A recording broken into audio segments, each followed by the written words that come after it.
Soate omnes, today we will be moving on to chapter 35 of Wheelock, which introduces some new uses of the dative, with adjectives, special adverbs, and compound verbs. While I say these are new, they are only new in being named. A lot of the things we will see today you have already been doing without having a proper name for it. Let's begin. First, let's do a quick review of what the dative case does. The dative is in general used to indicate a person or thing that some action or circumstance applies to or refers to indirectly. This is opposed to the accusative, which indicates the more immediate recipient or object of the action.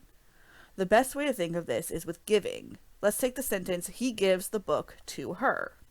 The noun that is directly affected by the verb is book, which is the only thing actually being given.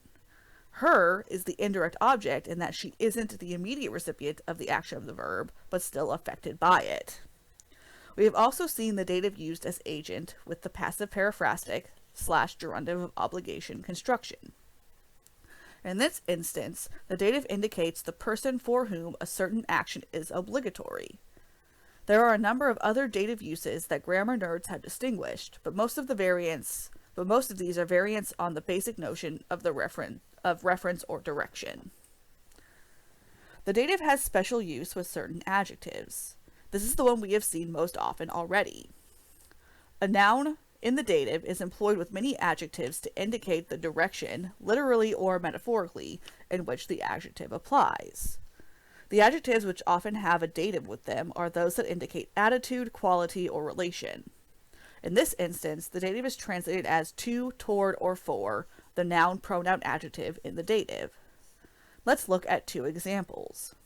In the sentence, mors est similis somno, somno is in the dative and has special meaning with the adjective similis. Similis somno is translated as similar to sleep, and the whole sentence as death is similar to sleep. In the second example, sciebam te mihi fidelem esse, mihi is the dative with the adjective fidelem. The phrase is translated as faithful to me, and the whole sentence as I knew that you were loyal / faithful to me. The dative is also used with some special verbs. Many of these verbs are intransitive, meaning that they do not take an accusative direct object. As with adjectives that take the dative, the definitions of most of these verbs indicate attitude or relationship. These verbs with their dative objects are often translated into English as if they were transitive, and the dative nouns they govern as though they were direct objects. The common rule is that those verbs that tend to mean favor, help, harm, please, displease, trust, distrust, believe, persuade, command, obey, serve, resist, envy, threaten, pardon, and spare are the ones that take dative as their object. But there are some very important exceptions that take the accusative. Specifically, euo, to help, and eubeo, to order, take accusatives and not dative even though their meanings would suggest otherwise. Usually, verbs that take the dative instead of the accusative will note that in their dictionary entry.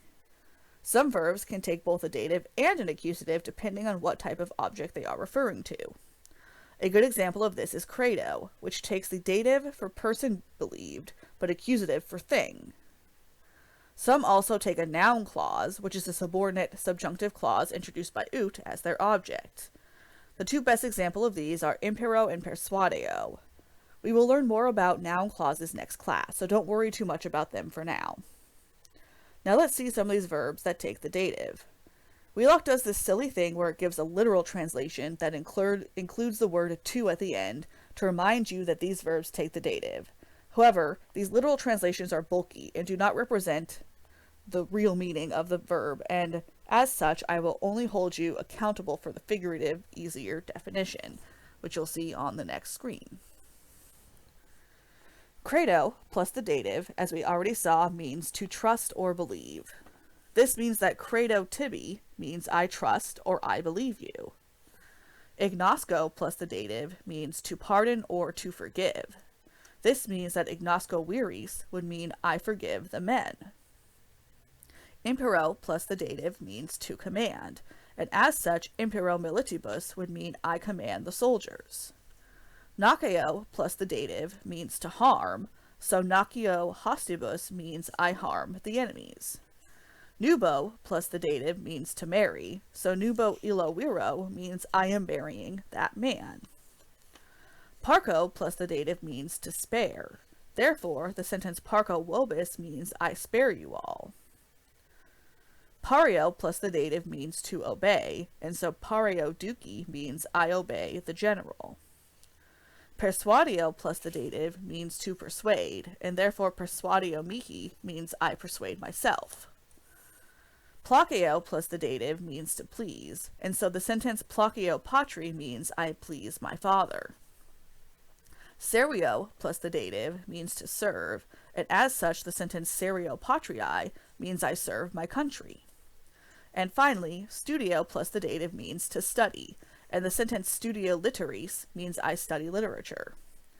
As I mentioned before, usually, verbs that take the dative instead of the accusative will note that in their dictionary entry, so there's really no need to memorize this list. Finally, we have the dative with compound verbs. This is similar to the dative with special verbs in that the compound verb will take the dative as its direct object instead of the accusative. This occurs with certain verbs compounded with ad, ante, con, which is the prefix version of cum, in, inter, ob, post, pri, pro, sub, super, and sometimes circum, or the prefix re when it means against, but not again. It is especially common to see this when the meaning of the compound verb is significantly different from the simple form, whether transitive or intransitive. This means, conversely, that if the compound verb is not essentially different from the simple verb in meaning, then the compound will usually not take the dative. With these compound verbs, often the dative functions essentially as the object of the prepositional prefix, though in reality the preposition would take a different case if used independently. Finally, if the simple verb is transitive, meaning it can take an accusative direct object, the compound may take an accusative as the object of the root verb, and a dative as the object of the prepositional prefix. We will see some examples of this now. Now let's look at the difference between simple verbs and compounds. The simple verb sequor means to follow, so the sentence eum sequor is translated as I follow him. However, when compounded with the preposition ob to form obsequor, the meaning of the verb changes drastically to obey. Because the meaning of the compound is so different from the meaning of the simple verb, obsequor takes the dative as its direct object. This means the sentence ae obsequor means I obey him. As you all know, sum simply means to be, so the sentence sum amicus eius means I am his friend. However, with compounded with the preposition ad sum means to support. Since the meaning of the compound is so different from the meaning of the simple verb, adsum takes the dative as its direct object. This means the sentence amico adsum is translated as I support my friend. The verb sto simply means to stand, and as such, the sentence illi stant, with illi as the masculine nominative plural, not masculine dative singular, means they stand. However, when the prefix pri is added, the verb becomes pristo and means to surpass. Because the meaning of this new compound is so different from the meaning of the simple verb, pristo takes a dative object. This means that the sentence aliis praestant translates as they surpass others. Finally, the transitive verb pono means to place, and the sentence posui eum hic translates as I put him here. Because this verb is transitive, meaning it takes a direct object in the accusative, the compounds formed from it will take both an accusative direct object as well as a dative object of the prepositional prefix. This is seen in the example of the compound pripono, which is the compound of pono with the preposition pri. In the sentence exercitui eum praeposui, eum is the accusative direct object of posui, and exercitui is the dative object of the prepositional prefix pri. This means that the sentence is translated as follows: I put him, eum, in charge of the army, exercitui. Now let's do a sample parsing, identifying, translating sentence. The sentence is Litteris Latini studio, quae mihi placet etiam si amicis meis persuadere non possum. As always, we start by finding the verbs. We have 3 plus 1 verby thing.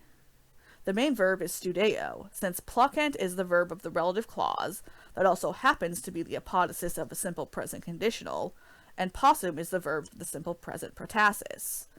Let's start by parsing the main clause, literis latinis studeo. The main verb, studeo, is a first-person singular present active indicative. The subject of this verb is implied by its ending and is I. As we just learned, studeo is a special verb that takes a dative object. This means that literis, feminine dative plural, modified by the adjective latinis, feminine dative plural, is the dative object of studeo. This is followed by the relative clause that is also a simple present apodosis, quae mihi placent. In this clause, placent is the verb, and it is a third-person plural present active indicative. The subject of this verb is quae, the feminine nominative plural relative pronoun. The antecedent of this pronoun is literis, as it shares gender and number with it. Placent is also a special verb that takes a dative object, so mihi is the masculine dative singular object of placent. Finally, we have the protasis of the conditional, introduced by the conjunction si and the adverb etiam. The verb of this protasis is possum, which is a first-person singular present active indicative. It is complemented by the final verby thing in the sentence, the present active infinitive persuadere. The adverb non goes with possum. The subject of this verb is implied in its ending and is I. Persuadere is another verb that takes the dative, so the masculine dative plural amicis, modified by the masculine dative plural adjective meis, is the object of persuadere. If we put this all together, the sentence translates as follows. I study Latin literature, which pleases me, even if I am not able to persuade my friends. That's all for this chapter, friends. Be sure to post your forum sentence by Thursday, end of day. The Chapter 35 worksheet is due by Friday, end of day. Be sure to study for your quiz, which will be posted at 10:10 a.m. on Friday and must be completed by 11:59 p.m. on Friday. Don't forget we have our optional live sight reading session Friday at 10:10 a.m. We'll be reading more Catullus, though not as fun as the last Catullus.